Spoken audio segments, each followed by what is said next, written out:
Shalom Uvracha. Nous allons ensemble voir l'histoire de la paracha de Shemot, qui est la première paracha du deuxième livre de la Torah. Shemot veut dire les noms. La paracha se compose principalement en deux parties. Première partie, le nouveau roi que l'Égypte a connu et les nouvelles lois qu'il a décrétées. En deuxième partie, la naissance de Moshe Rabbeinu, sa jeunesse, puis le début de sa vie.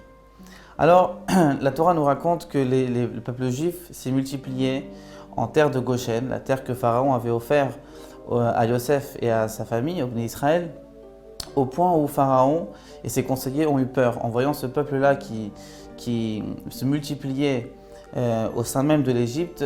Se sont dit, si un autre peuple nous déclare la guerre et qu'il se lie avec nos ennemis, eh bien ils pourront facilement nous vaincre et conquérir notre beau pays qui est l'Égypte. Donc, il faut absolument trouver une astuce pour pouvoir asservir ce peuple-là.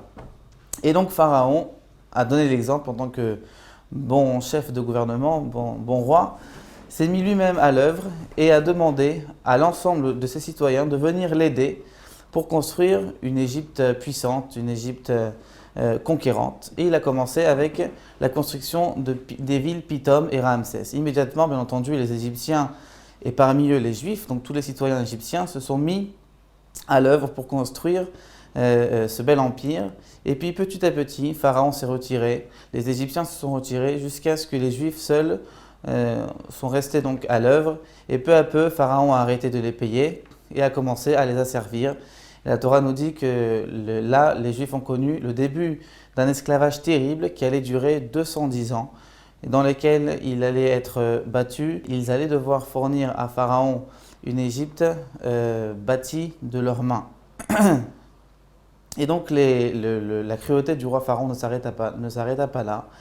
Et pour affaiblir un peu plus le peuple juif, il ordonna aux sages-femmes de l'époque, qui s'appelaient Shifra et Poua, qui n'étaient autres que Yocheved et Myriam, la mère respectivement et la sœur de Moshe Rabbeinu, de mettre à mort tous les garçons, tous les enfants mâles qui naîtraient à partir de ce moment-là. Bien entendu, les sages-femmes n'écoutèrent pas le roi Pharaon, et ils laissèrent vivre tous les petits garçons juifs qui naissaient. Au bout de quelque temps, quand Pharaon vit que le peuple juif continuait à se multiplier, il appela les sages-femmes en comprenant que son ordre n'avait pas été appliqué. Et puis les sages-femmes se sont défendues en disant « Les femmes hébreues ne sont pas comme les femmes égyptiennes. Ils mettent au monde leur enfant avant que nous puissions venir, avant que nous puissions être présents. Et ensuite, ils le cachent bien entendu et il est impossible pour nous de le retrouver pour le mettre à mort. » Donc le Pharaon a décidé de charger lui-même ses soldats de l'exécution des petits juifs et il leur a demandé de jeter au Nil tous les petits garçons qu'il allait trouver. La Torah ensuite nous raconte qu'Amram, fils de Kehat lui-même, enfant de Lévi et de Yaakov Avinu, prit pour épouse Yocheved. Au bout de quelque temps, Yocheved mit au monde un petit garçon. Et donc, comme le décret du pharaon était toujours en vigueur, elle eut peur pour son bébé et le cacha durant 3 mois.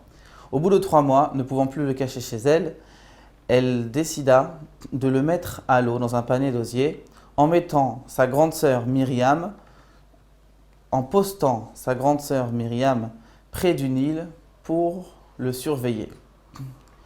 Et donc, la Torah nous raconte que vint se baigner dans le Nil la fille de Pharaon qui était Bathia. Et puis cette Bathia-là entendit une voix qui sortait de ce berceau, une voix d'un enfant qui pleure. Et puis quand elle découvrit qu'effectivement il y avait un petit garçon et qu'en plus il était juif, elle eut pitié de lui et au lieu bien entendu de le mettre à mort comme son père l'exigeait, elle l'a ramené au palais et elle l'a fait grandir au palais. Et donc prénomma ce petit garçon Moshe, qui veut dire « de l'eau je l'ai tiré », de l'eau on l'a sauvé. Et donc la Torah passe immédiatement, nous raconte la vie de Moshe durant donc sa jeunesse. La situation favorable dans laquelle Moshe se trouvait ne lui était pas agréable et il décida donc de quitter la vie princière, le château du pharaon, et d'aller voir la souffrance que ses frères, le peuple juif, étaient en train de mener au quotidien sous les coups et les menaces des Égyptiens qui étaient là contre maître à les menacer et à les frapper pour que le travail avance plus vite et encore plus vite.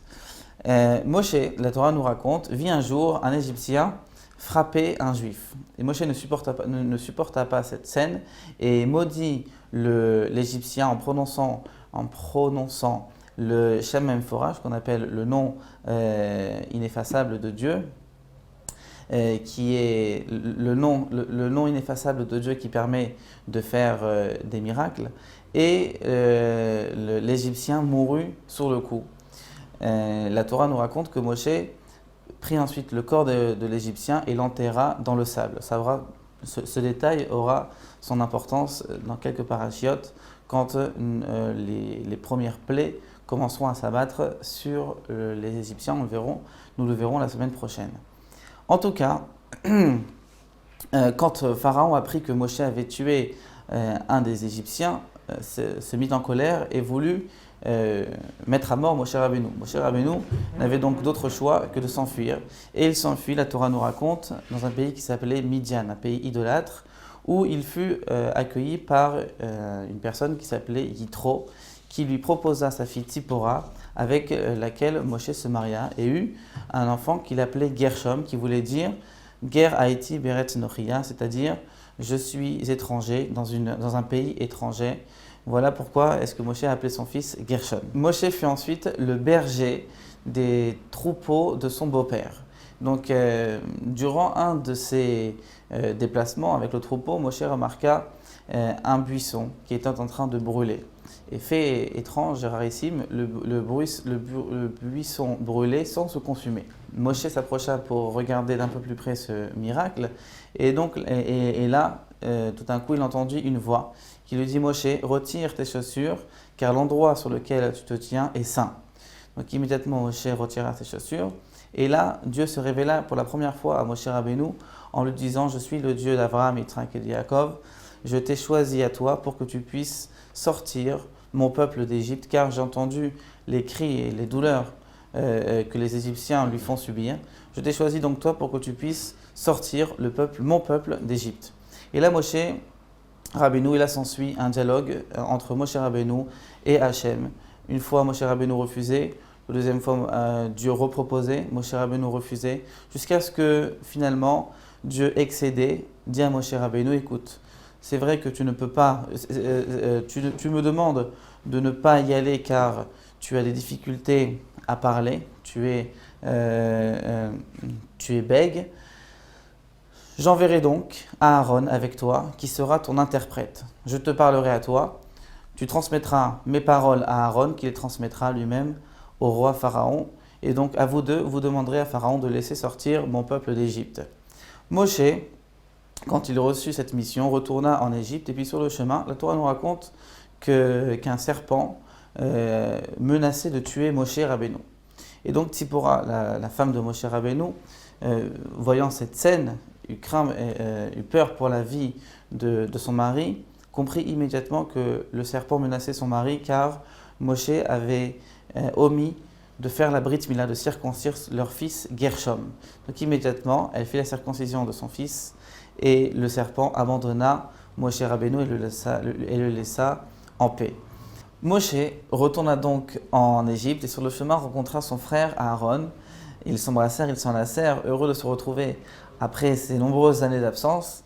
Et donc tous deux se rendirent au palais du roi Pharaon pour lui annoncer qu'il fallait maintenant laisser partir sur ordre de Dieu le peuple juif. Il fallait arrêter d'asservir le peuple juif. Dieu avait prévenu Moshe et Aaron en leur disant « Sachez que j'endurcirai le cœur de Pharaon et dans un premier temps, il refusera de vous laisser partir afin que je puisse lui montrer des miracles et les merveilles que j'exercerai dans son pays pour pouvoir l'obliger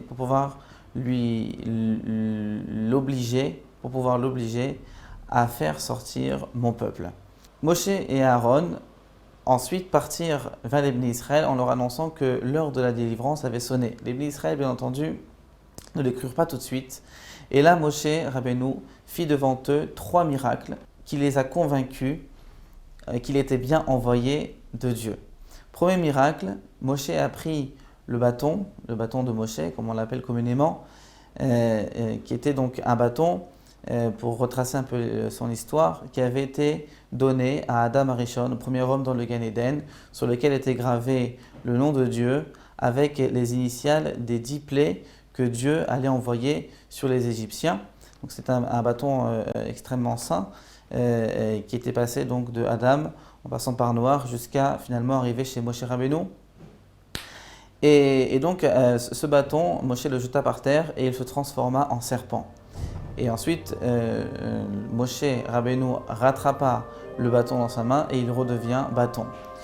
Le deuxième miracle que Dieu avait donné à Moshe pour convaincre les Bnei Israël définitivement que l'heure de la délivrance avait sonné, que Moshe était bien envoyé par Dieu pour le délivrer, était que Moshe devait enfouir sa main sous ses vêtements et en la ressortant, la main était lépreuse.